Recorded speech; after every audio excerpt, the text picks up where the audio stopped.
For those that don't know me, Griffin Lee, oversee community engagement here at Connected SF and Connected SF Institute. Again, thanks all for being here today and your motivation and curiosities for wanting to learn more about the SFMTA budget.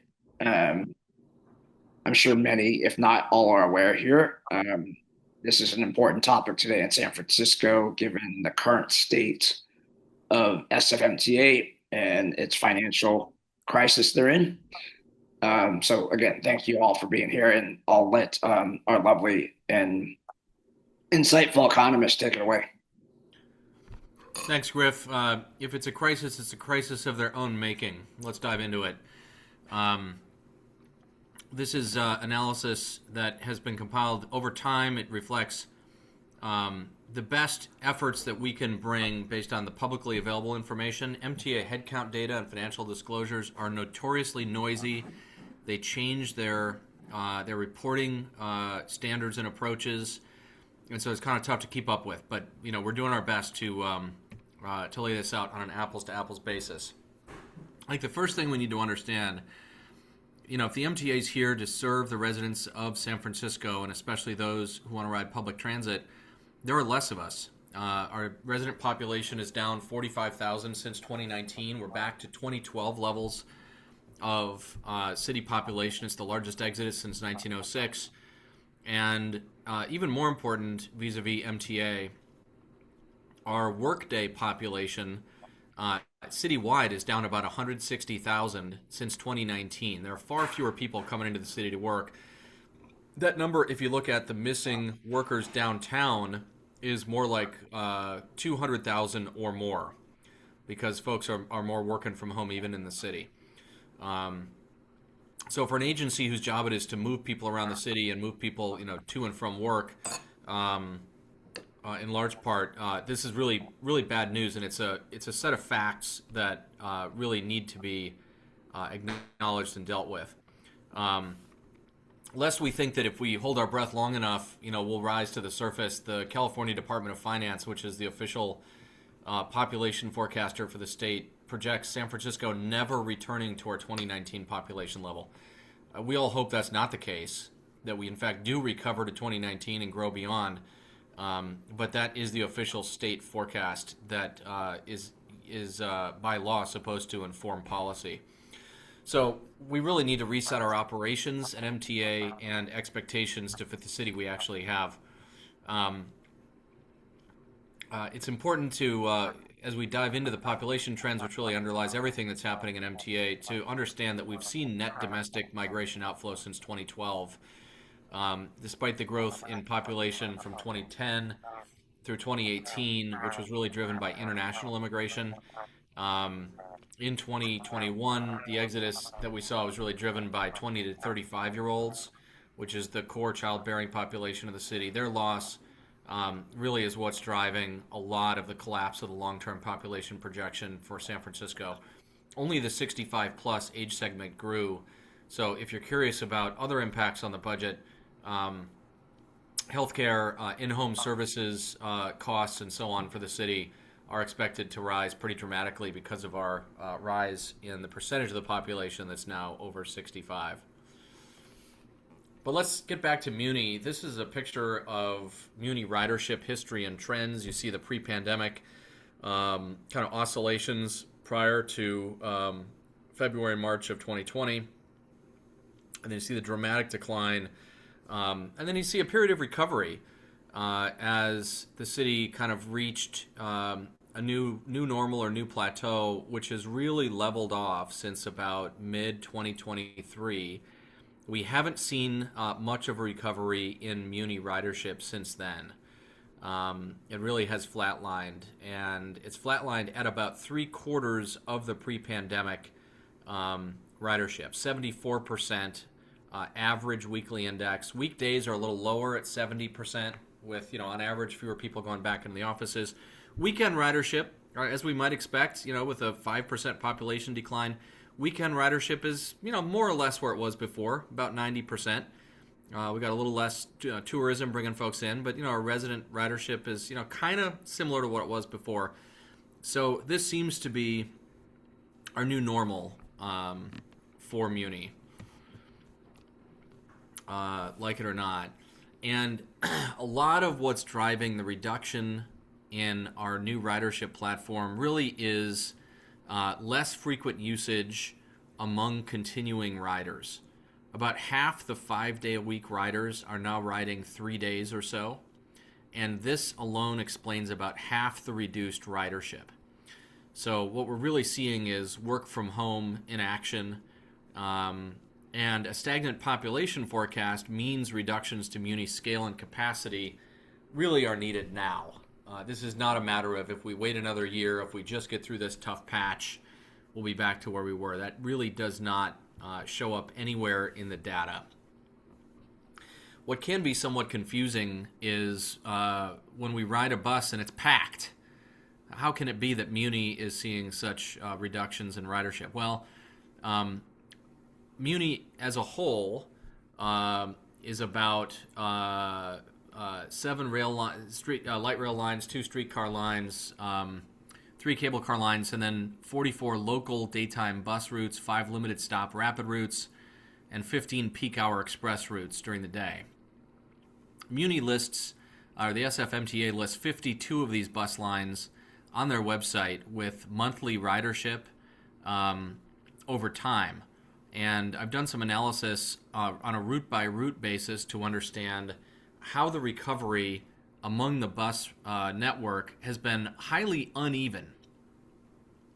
I like to look at an index against 2019 monthly boardings. An index of 100% means today we're running exactly where we were in 2019 monthly boardings. You can be running in excess of that or lower than that based on how the line's doing. Overall, bus ridership was running at an 83% index. This data is quite a bit lagged, but as of July 25, that was up a little bit from February of 25, but kind of bounced around the same sort of neighborhood. There are 9 lines that have fully recovered to 2019 ridership levels or better, and those lines are running at an average index of 125. So if you happen to jump on one of those lines, what you're going to experience is a packed bus. You might have to skip a bus to get one that's got room for you. You're not going to be able to sit down, and it's going to feel like, wow, the Muni bus routes are bursting at the seams. However, that is not the typical characterization for the system. There are 16 lines you see in the yellow on the bottom of this slide that are running at an index between 80 to 100. Those lines over on the right-hand side of this table saw an average year-over-year trend of 3% increase in riderships. They're doing okay. These are not real problem children kind of routes, but the bottom 27 routes of the 52, a little over half, are really struggling. There are 19 routes that are running at an index of somewhere between half and 80% of where they were in 2019, and there are 8 routes that are running at less than half the monthly boardership they were seeing, monthly boardings in 2019. Any well-run transportation network would presumably see some adjustments based on these changes in ridership. Presumably, we want to be moving, maybe more buses towards the more frequent used lines, cutting schedules on the less frequently run lines. Forget the financial challenges MTA has. This is just the right way to run a transportation network. So we really should be expecting some pretty significant changes in routes and schedules just based on what riders are showing that they want from MTA. There's a little bit of that happening, but not nearly enough. What about return to office? San Francisco has certainly begun feeling more vibrant in recent months. We are not seeing this in return to office data yet. It's feeling more vibrant, but it's not because significantly more people are occupying the offices around the city. Return to office data with respect to San Francisco is tracked and published by 2 sources. One is called Castle Systems. They're a badge swipe company. And the second is Placer AI. Placer AI tends to get more press. I think they have probably a better PR group. They use cell phone data. But it turns out that Castle tracks a little over 2.5 times the number of buildings and has broader coverage. Placer AI tends to focus on higher end buildings, and these buildings are known to have lower vacancy as a class and higher office attendance. So if you look at Placer data, you'd feel a lot better about San Francisco than you would about Castle data. Unfortunately, Castle data is the broader metric, and it shows better what's happening across the office footprint in San Francisco. Castle data shows RTO plateau in most markets, including San Francisco, and the SF peak day occupancy is still just 55% of 2019 benchmarks. The low day occupancy on Fridays is about 29%. The way to understand that number is, even though a lot of people took Fridays off pre-pandemic to go skiing, to go hiking, whatever, against that lower metric, we're still at just 29% of that index today in San Francisco. Now we do, see some hope in that the peak day occupancy number was kind of stuck around 50% for about 2 years. So maybe this 55% is in fact a spark of hope. But put that in context, we're still right around half of what we were pre-pandemic. I mean, that's a real problem for the downtown economy, downtown merchants, the values of those buildings, and the tax receipts and rolls that are associated with them. Muni ridership and its ridership challenges have been portrayed as a pandemic problem. This is just factually not true. Muni ridership had flatlined in the 2012 to 2019 period, despite the city's growing population, which means that rides per capita had actually shrunk at about 1.2% per year. This is consistent with the national trend. Average ridership had declined every year in the U.S. Between 2014 and 2019. So this is just what's been happening in transit. Pre-pandemic, passenger revenue was actually declining, despite ridership overall having flatlined. The official fares rose with inflation and operating costs, but the system MTA implemented expanded free and discounted fare programs, and did a poor job and a poorer job of collecting, which reduced the average revenue per ride from $1.36 in 2013 down to about $1.01 per ride, which was a shrink rate of 7.2% revenue per ride over that time period. And that metric is now down to 64 cents per ride, which is half the 2013 revenue per ride metric on a nominal basis. When you adjust that for inflation, MTA is only collecting 1/3 of the 2013 revenue per ride.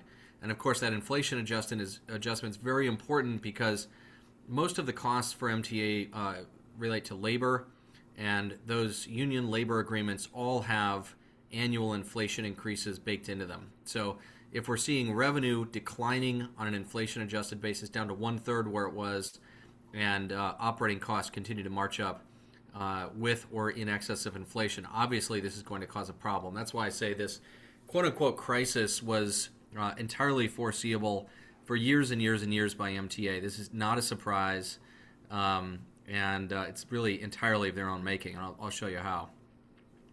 One of the common gripes among riders is fare evasion. MTA estimates that fare evasion was about 12% in 2019 and is about 20% now. These are their own estimates. If that's accurate, that would mean that additional passenger revenue of $25 million over and above the 2019 baseline is being evaded. MTA did reduce the number of transit fare inspectors by about half between 2010 and 2024 for policy reasons. They've now rehired a number of those folks. They don't seem to be doing a very aggressive job of enforcing fares, but they are back on the buses, which is good. Question is, what else can be done? Front door boarding would help. Accelerating the required fare scan with a tone. I know they're phasing out the MTA app, but when I use the MTA app, there's no way to generate a tone when I board, which means that no one else on the bus can see whether I've paid or not. This kind of social proof or lack of social proof has a deleterious effect on the percentage of folks who end up paying. So MTA really needs to just do a better job of some very obvious and basic things that they know about and they're just not doing today to improve fare collections. The right way to think about fare collections is to use a revenue yield analysis. There's a lot on this page, so let me just kind of give you the tops of tops of the waves here. What I did was I started with known data. The adult single ride full fare in 2025 was about $3. It was $2.50 with Muni Mobile or Clipper. It's since been increased to $2.75. When you take that amount and you multiply it not by the annual boardings, which includes it overcounts because it includes transfers. So you have to reduce the number of annual boardings by transfers. Look at the 2025 column, $3 times 160 boardings reduced by 30% to get to unique annual boardings that would actually require payment. 112 million would result in a theoretical revenue number for Muni of $336 million. If we then estimate a 50% utilization for Clipper and Muni Mobile, that means that MTA is not collecting $20 million because of those programs. If we look at monthly pass discounts and monthly utilization by average pass members, that means that Muni is probably losing another $67 million. A lot is made of the specific free and discounted fare programs. They're listed here, Lifeline Monthly, which is a means-tested program, Free Muni for Youth, which is an age-tested program, Free Muni for Seniors, which is also age-tested, Access Pass, which is for homeless folks, and then Clipper Start, which is also a means-tested program. The entirety of the foregone revenue, there's only $23 million. So this is not where most of the revenue is not being collected. We get down to a net fare potential prior to evasion of about $225 million. If fare evasion cost over baseline is something like $27 million, then revenue really should be something like $152 million. There's $45 million of revenue missing against the $107 million that MTA actually collected. When I shared this analysis with the MTA leadership, they looked at me with blank stares. I asked them to go back and fill this out to their own, best ability, so that at least they would know, where they're not collecting revenue and where the opportunities are. And we have not heard back at CSFI. I don't know if this has been done or not, but could not get MTA to do this. Seems like an obvious exercise they should be doing. As a great way to understand the impact of lack of proper collection, there's something called the National Transit Database, which is a federal repository of data on transit networks around the country. Typically, transit networks have collected about a quarter, 24%, of their own operating costs from riders. This is sometimes a surprise to folks who aren't as close to transit. It would seem like riders must be funding transit, not even close. But, the average pre-pandemic had been about 24% of operating costs were covered by riders.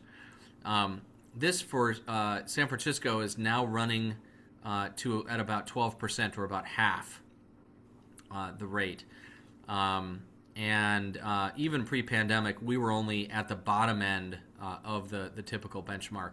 So returning to historical fare box recovery metrics, even just at current depressed ridership levels, would generate about $67 million for the agency. And when we see ridership, if and when we see ridership recovery, there would be another $50 million. So there's about $117 million available here that management should be much more highly focused on before coming to all of us to shake the change out of our pockets. This is a picture of Muni CSAT ratings. Customer satisfaction was, about where it was in 2016 and 2017. In 2024, which is the last survey, Griff was telling me there was a new survey he saw that came out that maybe even had higher CSAT ratings. Muni should be showing high CSAT because the key factors that make people disappointed with their Muni experience are crowding and on-time performance. Well, we saw that most of the lines are running well below their 2019 ridership. So, of course, satisfaction should be up. It's easier to find a seat. And on-time performance is easier because there are fewer delays with fewer people getting on and off. So this is not something that Muni should be crowing about. It really is just a result of lower ridership. But I do think that Muni leadership is confused. They seem to think their job is to deliver an extraordinary customer service experience at whatever the cost. And anyone who studies transit and knows transit well understands that the job of a transit agency is to deliver a sufficient baseline service at low cost. So there seems to be a confusion of priorities and goals at the agency overall. Especially when we look back at the last time we had CSAT running at these levels in 2016, 2017, system operating cost was actually benchmarking pretty well against national peers. The cost per trip was well less than average. Inflation adjusted to today's dollars, it was about $4.15 a ride. Remember that we're currently collecting 65 cents per ride from riders. And we used to collect $1.36 at our high watermark back in 2013. So it gives you a sense for what the financials of this agency look like. But $4.15 a ride on an inflation-adjusted basis in today's dollars would actually be a big improvement from the $4.85 we spend. And if we could just get back to 2017 levels of operating efficiency, that would save the agency $110 million a year. Sounds like the first and obvious thing that they should be executing. Unfortunately, our operating ratio at SFMTA is now among the worst in the country. We have the third highest operating cost per car equivalent vehicle revenue mile and the second highest operating cost per passenger mile traveled. All of this just reinforces that there really needs to be a much more concerted effort to reduce and then manage down further the costs at Muni. There's a lot of modal activism that happens around MTA. I think this is worth us all understanding. We hear a lot about the need to get people out of cars and onto transit, onto bikes, and so on. This is a graph that shows the percent of commuters commuting by public transit on the bottom axis and the percent of commuters commuting by car alone on the top on the left axis. If you're in favor of more transit, you want to move right and down on this graph. And what this shows is that we are a leader today in our benchmarking against other cities with major transit operations. We're not New York City. We never will be. They, of course, have an extensive 3D transit system. They've got subterranean subways running all over the city. Because of our geology and past historical choices, we will not be able to replicate that kind of coverage of subterranean coverage here in San Francisco. But what we've got, even comparing to Boston and Washington, D.C., which both have pretty decent subterranean subway systems, we benchmark really well. The thought that we're going to meaningfully move on this graph is not grounded in physics. So that's really important to understand as we hear about some kind of ideologically driven ideas about where transit could go in the city. The real competitor, of course, is rideshare. There's a survey on the top right, which is from ridership surveys from MTA, that showed that when an MTA rider chose not to ride MTA, what were they doing instead? And what we can see is in 2014, 5% of the time they were using Uber and Lyft. By 2018, that had risen to 44%. It presumably kept on rising, but MTA stopped asking these questions on their ridership survey. I don't know why, but it sure looks like they chose to put their head in the sand instead of addressing reality. What are the reasons why people would choose to ride a Uber or Lyft, which are called transportation network companies? The top three reasons are in the survey in the bottom right of the page. It goes faster and direct, they're in a hurry, they don't have to wait, and it's door-to-door service. These are structural impossibilities for a fixed route bus or train line.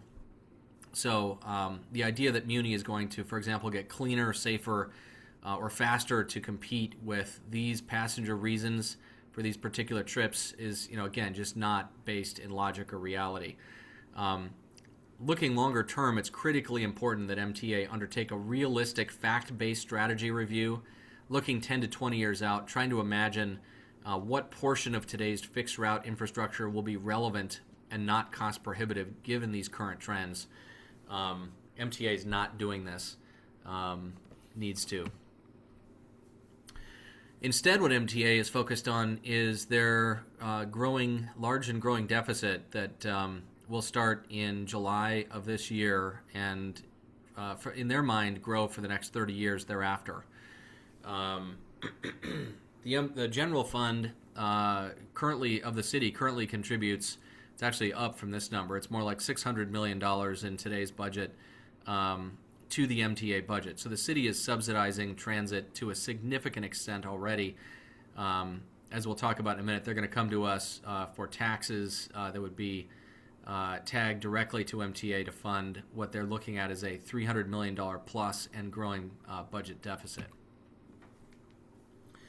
Bear in mind that as they're forecasting this deficit, looking at this coming fiscal year, fully $85 million of that deficit next year, of the $322 million, is cost increases over and above today's spending levels.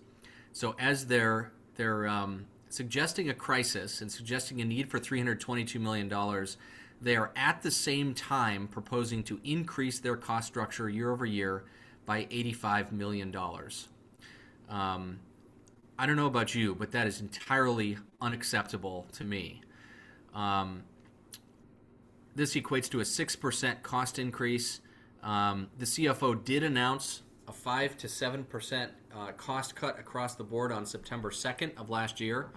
This would have been 80 to 110 million of savings if enacted.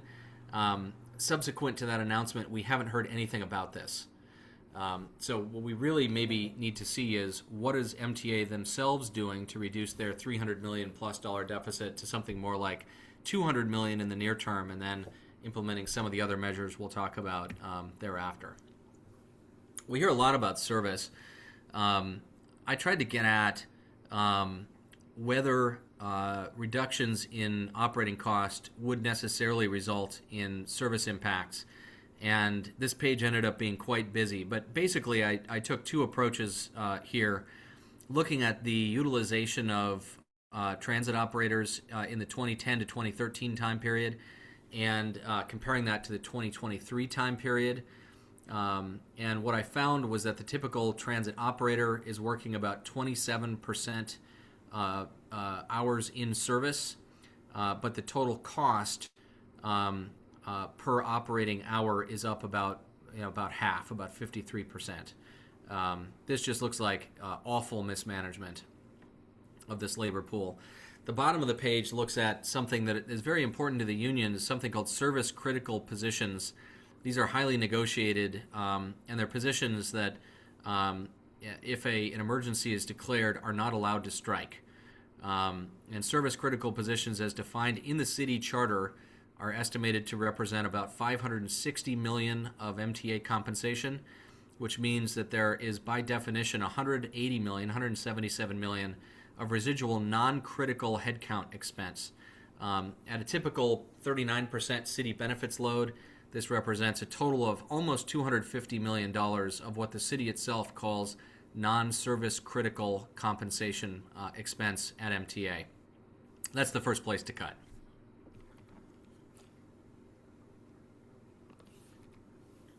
So instead of doing that, what is MTA doing? Well, they're working on a plan for a pair of ballot measures, and this is what these look like. One of them, the mayor has proposed at MTA's request it was an $85 million parcel tax. Now it's grown to $185 million. This would require 51% voter approval on the November 2026 ballot. If sufficient number of signatures are generated, and they're out gathering signatures now.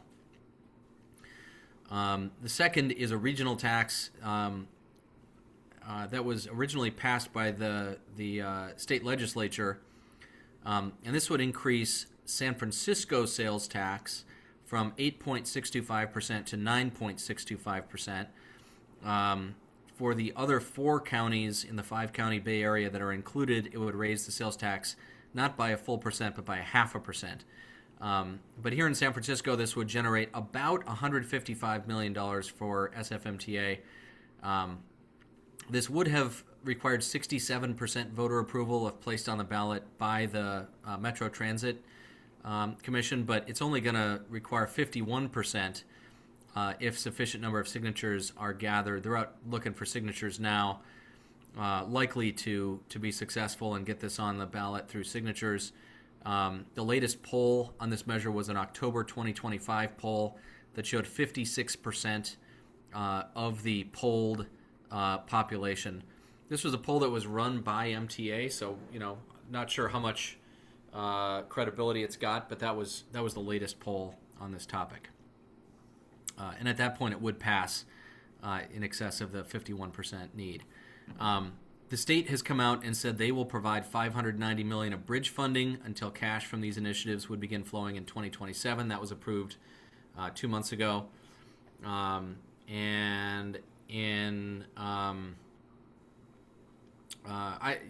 It sure seems to me that voter approval in November of 26 is uncertain, and so the team at MTA would be prudent to get going on cost-focused alternatives, even though they are pursuing these tax measures. This is, again, I'd really like to hear more about the budget cuts that were announced but not followed up on by MTA. This really is where we should see significant improvements. Department submissions were due to MTA back on October 10th. Again, we're just not hearing anything about this. So more on this initiative, please. And then finally, what really should this look like? Let's go through the key elements we've discussed in this deck and add them all up. First of all, fare evasion should be cut in half by enforcing the rules, re-implementing front door boarding. They've rehired the fare inspectors. This is really just a matter of doing it. It's probably worth $15 million at this point. Revenue per ride should be managed back to 2019 levels. It's not that long ago. Through focused management, that would probably generate another $27 million or so. And then the revenue yield conversion that we discussed needs to be studied as well, because there's no reason that 2018 levels of fare box recovery can't be achieved on today's ridership, even with today's lower ridership. That'd be another $46 million. So the potential revenue target at today's ridership is about $88 million above the forecasted 2027 revenue. These are rough numbers. If and when we see a ridership recovery to 2019 levels, that would be another $85 million, resulting in a revenue target of about $1.373 billion. On the operating cost, despite a targeted or a forecast revenue number of $1.2 billion, MTA is confidently projecting they want to spend $1.5 billion. The first thing that should happen is operating cost per mile should be returned to 2017 levels when the team was executing well. That would save about $110 million. And then if we don't see ridership recovery, or maybe until we see ridership recovery, there should be another 10% or so of operating cost savings from route and schedule adjustments. That would generate another $140 million of savings, $139 million. So against the MTA's forecast operating loss of $300 million in either of these two scenarios, we would be looking at a targeted operating profit of about $37 million to maybe a loss of like $17 million. That's an amount that gets swept under the rug in a city budget of $17 billion. That money would be found no problem without taxes. So it's important to understand that this choice to come out and look for additional tax revenue from residents and taxpayers of San Francisco is a choice. This is something that MTA chose to do rather than operating their own agency with appropriate care and effort. And that's how we really need to look at this choice about supporting these tax initiatives. What I did not mention is that parking revenue recovery downtown could generate another $100 million of revenue upside to these numbers. So it is certainly in the cards. This is the detail behind what the MTA P&L would look like. Historically, current, based on stabilized trips at today's levels, stabilized trips at 2019 levels, and so on. I won't take you through all this detail. It's mind-numbing, but it backs up the idea that MTA does not need more taxes. They just need to operate consistently with their past levels of efficiency and revenue yield. Griff, back to you. Awesome. Yes. Thank you to our lovely economists. I don't know where to start, but so much juicy info there. Um, and really appreciate you doing this. To answer your question, or just for a reminder for everybody, yes, this excuse me, yes, this will be is being recorded and will be posted on our website. So I'll be sure to share out the link once it's up to all of you, so that you can review on your own time as well. Um, and of course, the more eyes on this informative info, the better. So do please feel free to share the links with others that might be interested in learning more about the SFMTA budget.